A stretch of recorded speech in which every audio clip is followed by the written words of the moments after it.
आकाशवाणी नागपूर विना डोंगरवार आपल्याला ठळक बातम्या देत आहे. ऑरेंज सिटी कल्चरल फाउंडेशनतर्फे ऑरेंज सिटी आरोग्य फिल्म फेस्टिवलचं आयोजन उद्या 31 जानेवारी आणि परवा 1 फेब्रुवारी रोजी गायत्री नगर इथल्या पर्सिस्टंट सिस्टीम्समधील कवी कुलगुरू कालिदास सभागृहात करण्यात आलं आहे. या 2 दिवसीय महोत्सवात आरोग्य आणि सामाजिक विषयांवरील 43 लघुपटांचं सादरीकरण होणार आहे. उद्या दुपारी 12:30 वाजता ज्येष्ठ सामाजिक कार्यकर्ते डॉ. अभय बंग यांच्या हस्ते महोत्सवाचं उद्घाटन होईल. 1 फेब्रुवारी रोजी ऐ जिंदगी हा प्रेरणादायी हिंदी चित्रपट विशेष आकर्षण ठरणार आहे.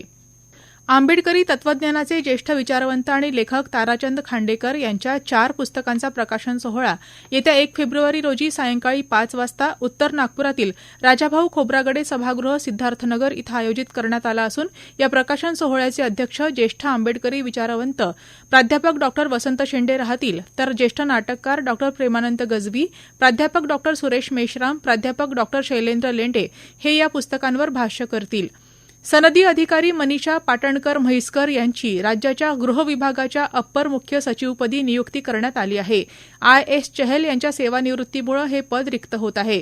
म्हैसकर यांच्याकडे सध्या असलेल्या सार्वजनिक बांधकाम विभागाच्या अप्पर मुख्य सचिवपदी मिलिंद म्हैसकर यांच्या नियुक्तीचे आदेश जारी करण्यात आले आहेत. त्यामुळे मनीषा पाटणकर म्हैसकर यांनी आपला सध्याच्या पदाचा कार्यभार मिलिंद म्हैसकर यांच्याकडे सोपवून 31 जानेवारी रोजी गृह विभागाच्या अप्पर मुख्य सचिव पदाचा कार्यभार स्वीकारावा असे आदेश सामान्य प्रशासन विभागानं जारी केले आहेत.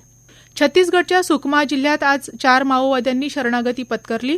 त्यात 2 महिलांचा समावेश असून त्या चौघांवर मिळून 8 लाख रुपयांचं बक्षीस होतं. बस्तरचे पोलीस महानिरीक्षक सुंदरराज पी आणि सुकमाचे पोलीस अधीक्षक किरण चव्हाण यांच्यासमोर या चौघांनी शस्त्र टाकली. त्यांच्याकडून 4 शस्त्र जप्त करण्यात आली आहेत. हे चौघे गोलापल्ली, कोंटा आणि किस्ताराम परिसरात सक्रिय होते. बिजापूर जिल्ह्यात काल सुरक्षा दलांसोबतच्या चकमकीत 2 माओवादी ठार झाले. त्यांच्याकडून शस्त्रास्त्र आणि दारुगोळा हस्तगत करण्यात आला.